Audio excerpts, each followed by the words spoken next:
I don't believe in haunted houses. Not really. I used to roll my eyes whenever people said a place could feel alive. But then I spent 6 months renovating a house that waited for me to be alone before it started breathing. It was a foreclosure out in rural Pennsylvania, a tall, narrow home built in 1912. Peeling wallpaper, slanted floors, attic full of dusty newspapers from the 50s. The kind of property that investors flip for TV shows, but no one actually lives in. I bought it cheap, way too cheap, planning to fix it up and rent it out. The place looked empty for years, but when I first opened the door, it didn't smell like dust. It smelled like laundry detergent, like someone had just cleaned. I figured maybe the realtor had freshened it up, but the air was warm, like someone had been living there recently.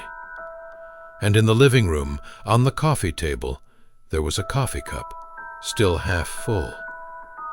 The realtor swore no one had keys except the bank and me. At first, everything felt fine. I worked during the day, sanding floors, replacing outlets, patching the roof. The house creaked constantly. Old wood, temperature changes, I told myself.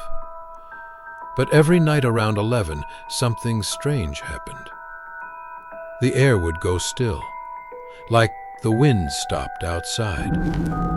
Then the walls, not loudly, not violently, but gently shifted, like the entire frame of the house was inhaling.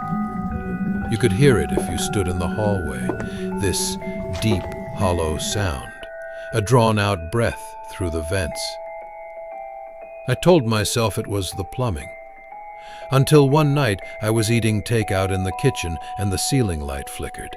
Not a quick flicker, a steady pulse in rhythm with that same sound, on, off, like the light was syncing to something breathing inside the walls. I checked everything, wiring, fuses, voltage meter, nothing wrong. The weirdest part? It only happened when I was alone. If a contractor or my cousin was there helping, nothing. Completely normal.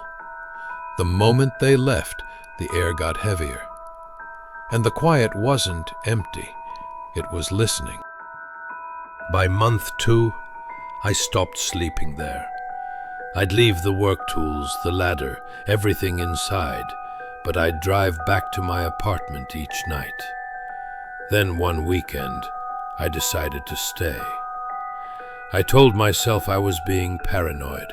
I brought beer, pizza, my laptop, planning to camp out in the living room and prove to myself nothing was wrong. At midnight, the power went out. Everything was silent. No hum from the fridge, no traffic, nothing. Then, the slow creak of the front door opening. I froze.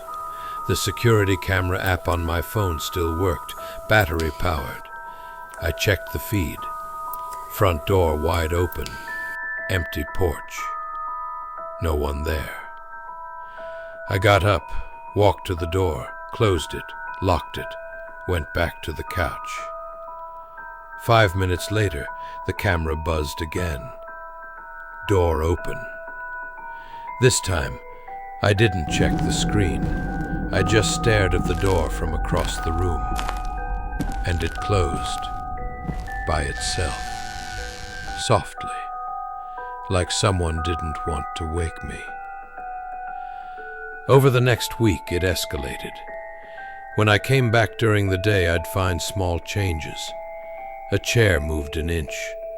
The coffee cup, empty now, sitting somewhere new. Once I found the radio on, playing static. It only ever happened when I'd left the house alone overnight. I installed motion sensors. They'd go off around 3 a.m., always in the hallway, never anywhere else, always right outside the bedroom door. Then I noticed something I can't explain. In the mornings, when sunlight hit the upstairs walls, faint handprints appeared. Not greasy, not dirty, just areas where the dust didn't settle. Like someone brushed their fingers along the wall while walking past. One set was small, child-sized, running down the length of the hallway, like a kid dragging their hand as they walked. The problem? They weren't there when I went to bed, and no one had been inside. After 6 months of work, I sold the house. Didn't tell the buyer anything weird. New paint, new floors, new locks, everything looked perfect. 2 weeks later, the new owner called me. She asked if I'd ever had problems with the HVAC making breathing noises. I told her it was an old system and hung up. Then last week, she called again. Her voice was shaky. She said she had a question about the motion sensors, the ones I left behind. They keep sending alerts around 3 a.m., but when she checks the camera feed, there's nothing there. Just the hallway and the faint sound of someone breathing.